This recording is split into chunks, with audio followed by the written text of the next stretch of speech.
MizzyWorld Entertainment here to present MadMizzy Sports segment, and we're here to really break down and look into the XFL and its inaugural year and its inaugural weekend. I'm gonna start off by breaking down to y'all the three things that stood out to me from the inaugural weekend and the inaugural games this past weekend. Then I'm gonna give y'all my prediction for this weekend's games. We're gonna continue to break down the XFL as the season goes along because I really like what I saw. And as far as getting into the NBA, since it's All-Star Weekend, after All-Star Weekend, I definitely will find a day to where I could present my MadMizzy Sports segment and break down the NBA and how I see it going forward. But that's going to be going forward and figuring out that day. But let's get into the XFL and its inaugural weekend. The first thing that really stood out to me about the XFL and its inaugural weekend was the fan base. They had a very solid foundation of fans.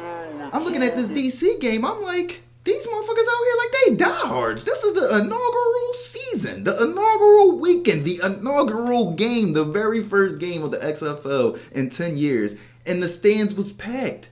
That was a beautiful sight to see, and it was very encouraging for the XFL. I'm looking at it, I'm like, there's more fans at this game than it'd be LA Charger fans at the LA games in the NFL. So that was one very encouraging thing, was that they clearly did a very good job marketing and promoting the XFL, because even comparing it to the AAF last year, the AAF really didn't promote it. They didn't have any hype behind it. I'm just flipping through the channels and I seen it was an AAF game. I'm like, this shit sound like a football league. And then it turned out to be one, and the shit folded halfway through. But the XFL, that fan base, that was a very solid foundation to build on moving forward, and a very encouraging thing that I seen. The second thing that stood out to me was the rule changes. The rule changes did add a certain level of excitement to the game. I'm seeing a touchdown, and it's not like, all right, they about to kick an extra point. That's a guarantee. That's a gimme. No, the extra point is a line of scrimmage play from the 2-yard line. That's a 1-point play. The 2-point play is from the 5-yard line. The 3-point play is from the 10-yard line. You can make a 9-point drive. That's exciting. It brings a very exciting element to every aspect of football. Now, you can still make a field goal, but the simple fact that there's no point after, there's no, you know what I'm saying, that extra point, that adds an extra level of excitement. I really like what they did with the kickoff, with the kickoff team being 5 yards away from the receiving team, and them eliminating the really huge collisions because they cannot start attacking each other until the receiver receives the ball. So I really like that idea. I think the NFL is probably going to look into getting that. I really like what they did with the punt return, where the gunners can't run until the punt returner catches the ball.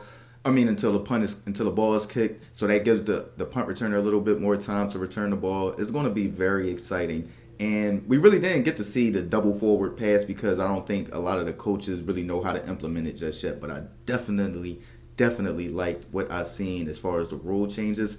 The third thing that stood out to me, the biggest thing that stood out to me, was that it wasn't no gimmicks. It was a very good football product. They was hitting hard out there. They were executing plays, running trick plays. It was a very good product of football that they put on the field. It wasn't like the first time the XFL came around where it was gimmicks and it was mainly about the cheerleaders being half naked, shaking their titties on the sideline. No, they put a very, very good NFL type, or I'm going to say not semi, but D-League, minor league, or just above that type of product out there, because it was definitely way more exciting than going to a minor league baseball game. And I wouldn't say it was the level of the NFL, but it definitely was exciting, and it was a great level of play. Like the execution, like I said, they were hitting hard. I really liked the first weekend of the XFL, and I hope that they continue to build forward on it. But y'all know what it is. I'm about to get into my predictions now. Now, to continue on with my breakdown of the XFL and to give y'all my predictions for this weekend, let me tell y'all one thing. I'm not giving scores to my predictions of the games because we just don't know what the typical score is of an XFL game with, like I said, the ability for you to go down and have a 9-point drive. For you to go down, score a touchdown, get 6 points, and then convert a 3-point play from the 10-yard line. So it's very tricky on finding proper scores for this game. I don't even know how Vegas is doing it, but y'all know they got geniuses out there. I don't know how the fuck they getting the numbers down pat, because I think they had it real close in the first 4 games. I was terrible. I went 0 for 4 on my bets in my XFL debut with the bets. You feel what I'm saying? But to start the breakdown or the predictions, I'm going to start off with the first game of the week. And of course, Saturday at 2 o'clock, you got the New York Guardians versus the DC Defenders. I'm going to go with the New York Guardians in this one. I really like their team. I like their performance that they showed. I will probably bet on the DC Defenders because my cousin is a New York lover. He's jumping on the New York Guardians bandwagon. Well, not the bandwagon, but he's jumping on that fandom. And I'll probably be picking the Defenders, but I like the Guardians in this game. I say in a close game because I like what I've seen from Cordell Jones, 12 gauge, that Ohio State prodigy. You feel what I'm saying? But moving on to the next game, the second game of Saturday at 5 o'clock, you got the Vipers versus the Dragons. I expect a huge bounce back from the Vipers. I think they executed very well in their first game against, I think they played the Battlehawks or the I don't know who they played, but they executed very well. They just turned the ball over every time they got into the red zone. I love the way Davion Smith ran the ball from Michigan.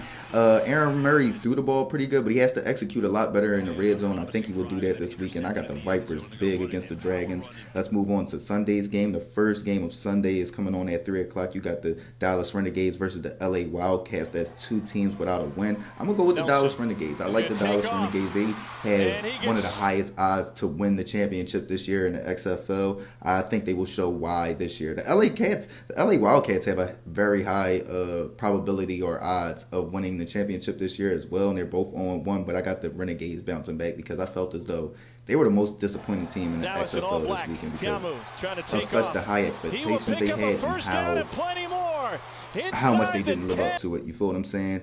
Now on to the last game of the Battlehawks versus the Roughnecks. You got 2 undefeated teams going at it. I'm going to go with the Roughnecks just because of P.J. Walker, the Temple prodigy, the Temple all-time passer in every stat, the all-time quarterback from Temple doing this thing, had 4 touchdowns. I don't think he's going to have that big of a game this Sunday, but I do see them winning this game in a big way. I got the Renegades winning close.